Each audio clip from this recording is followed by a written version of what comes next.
Hi, this is Jeff Cameron with Keller Williams, and thanks for tuning in for my series on before foreclosure and short sale. What are my options? Today we're talking about step one, and that's saving my home. How can I save my home? And those of you that are out there trying to save your home, right on, go for it. That's what I'm doing. And it's difficult, it's hard, but everything in life that's a struggle is rewarding. And staying in our home, not having to move, not uprooting the children, doing those different things is rewarding to me. So, a couple of things that you need to know. A, keep in contact with your bank. Your bank may have some great options out there for you, and the only way to find out is to call them and talk with them. At the same time, you've got to understand the reason we're in this position is the bank's got too big for their own good.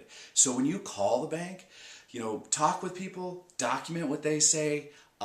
Remember that when you call them back, or they're going to call you if you're behind on your payment, they won't remember anything. They won't know anything. It'll be a different person, and that person on the phone is there just to get you to give them money. Very frustrating. Don't let that get you down. Persevere through. I wish they knew how damaging it is that they do with their phone calls 24/7.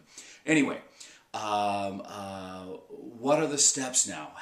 What are the different options you have to save your home?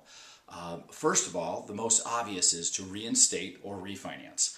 So with reinstatement, that's, for example, if you had a $1,500 a month payment, it was April 1st, you owed the last 2 months, that would be $1,500, and $1,500 is $3,000, plus April is $1,500. So you write a check for $4,500, send that off to them. Sometimes they want it in cashiered funds, but now you're reinstated.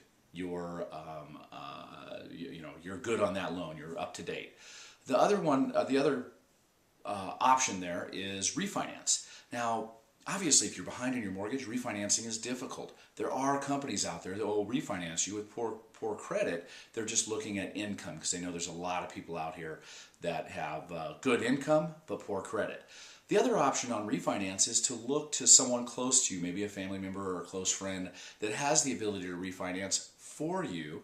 And of course, in order to take that step, you want to make sure that you're in a very good position to go forward. And so that's that one there. It's either reinstatement or refinance. And let me step back. I forgot to mention, before you go down this avenue, you really need to make sure that it's the best thing for you. And I talked about, keeping the family and everything there, but where are your budgets? Can you afford your house payment? And if you can, go through, line item your budget, take things out that you no longer need to waste money on, and focus on what's important, and that's staying in the home. And so back to that refinance with a family member or a friend or something, if you've got a budget that makes sense, then they may be willing to help you out. Okay, the next one is forbearance. And with forbearance, if we look at the same situation with the reinstatement, but you don't have $4,500 to write a check right now to get caught up. So you're down 2 months, which is $3,000. The bank may divide that by some period of time. In our example, we use 4 months. So the 3,000 divided by 4 is 750. They'll add that 750 to your monthly payment of $1,500, getting a new payment of $2,250. You'll make that payment over the next 4 months, getting yourself caught up. And that's what forbearance is. It's just a way of catching up through an agreement with the bank, so that you're caught up on your mortgage, and now you're just making your regular payment of $1,500 a month. So that's number 2, forbearance. Number 3 is loan modification, and you've heard everyone talk about loan modifications. And a lot of times you'll call your bank, or people have called their bank and they've talked to them and they said, we're going to try this for a few months. And usually it's when they're behind and they're adding a little, they're paying more than their normal payment. And really what they've done is put them in a forbearance first to get caught up, so that once they're caught up, they do a loan modification. A loan modification does one of 3 things. However, the third I've rarely seen or never seen. One is to lower the interest rate, and that's typically only a short period. 2 is to extend the time frame to the next adjustment for the interest rate. And 3 would be a reduction of capital, reduction of what you owe them. So I have not seen that. They're starting to talk about that. Honestly, I doubt that'll come to fruition, but we'll see what happens. With the interest rate lowering, typically they're going down to about 5%. I've seen people get 2%. Takes some pretty heavy negotiating, but it's very possible.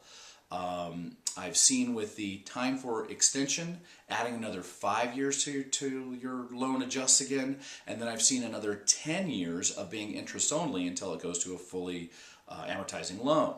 So those are the different types of doing a loan modification. For a loan modification, typically nowadays you're seeing you have to go through the full process of qualifying, and now I'm being told they're asking for tax returns instead of just going over a profit and loss with them or a budget. So they're being much stricter, and the reason is that they found about 80% of the people they put into loan modifications are in foreclosure again within the next 6 months. So the banks are deciding not to waste that time, and they're trying to make sure that people qualify more. The fourth option would be short refinance. Now, a short refinance is very similar to a short sale. There's a company we have on our website, M3 Strategy. You can contact a company like that will negotiate with the bank for a lower payoff. Now, there's two ways to do these. One, when you're current, and so you just you refinance with a regular mortgage company.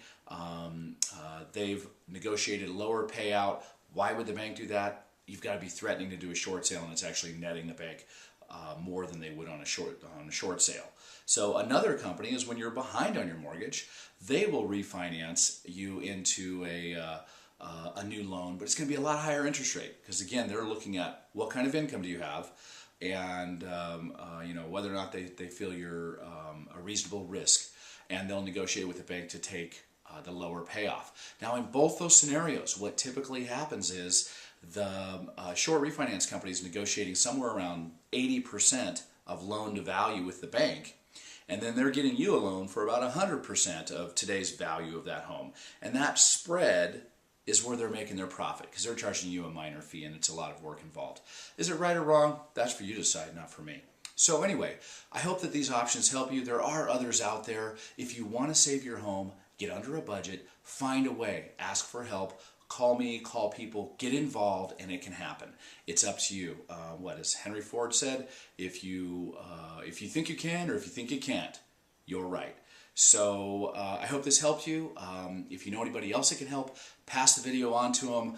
Be sure to watch our other videos and subscribe to my website. This is Jeff Cameron with Keller Williams. Make it a great day.